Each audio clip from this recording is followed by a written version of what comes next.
पुढच्या बातमीकडे वळूयात। मुंबई विद्यापीठाच्या सिनेट निवडणुकीच्या मतमोजणीला सुरुवात झाली आणि आज निकाल लागतोय। आभाविप आणि ठाकरे गटाच्या युवा सेनेमध्ये थेट लढत पाहायला मिळते। पहिल्यांदाच सिनेट निवडणुकीच्या मतमोजणीवर सीसीटीव्हीद्वारे लक्ष ठेवलं जातंय। सिनेट निवडणुकीच्या मतमोजणीसाठी पहिल्यांदाच मोठा बंदोबस्त पाहायला मिळतोय। युवा सेना गड राखणार की आभाविपला संधी मिळणार याकडे सर्वांचं लक्ष लागलेलं आहे।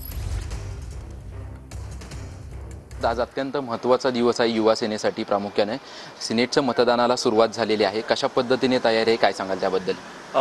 सिनेटच्या निवडणुकीची आज मतमोजणी आहे आणि भरपूर अडथळे पार करून आज ही मतमोजणी होती। खरं तर 2 वर्ष निवडणुका घ्यायला त्यांची तयारी नव्हती आणि नंतर निवडणूक लागल्यानंतर सुद्धा त्याला स्थगिती देण्यात आली। स्थगिती दिल्यानंतर आम्ही माननीय उच्च न्यायालयाच्या आदेशामुळे ती निवडणूक झाली। त्याच्यानंतर सुद्धा सरकार सर्वोच्च न्यायालयामध्ये गेलं। सर्वोच्च न्यायालयामध्ये त्यांना चपराक बसली। त्यानंतर परत एकदा काल ते उच्च न्यायालयामध्ये जाऊन त्यांनी अशी याचिका केली होती की निकालच लागू नये, पण आमची बाजू सत्याची असल्या कारणानं न्याय आम्हाला मिळालेला आहे।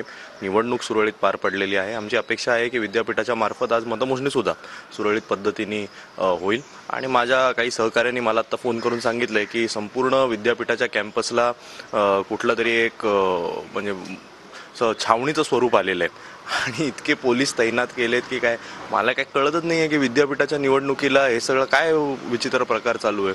त्यामुळे ठीक आहे, पाहूया, पण आम्हाला अपेक्षा आहे की आम्ही केलेल्या कामाच्या जोरावर आणि आदित्य ठाकरे साहेबांचा असलेला एक आश्वासक चेहरा, या 2 गोष्टींच्या जोरावर आम्हाला अतिशय चांगले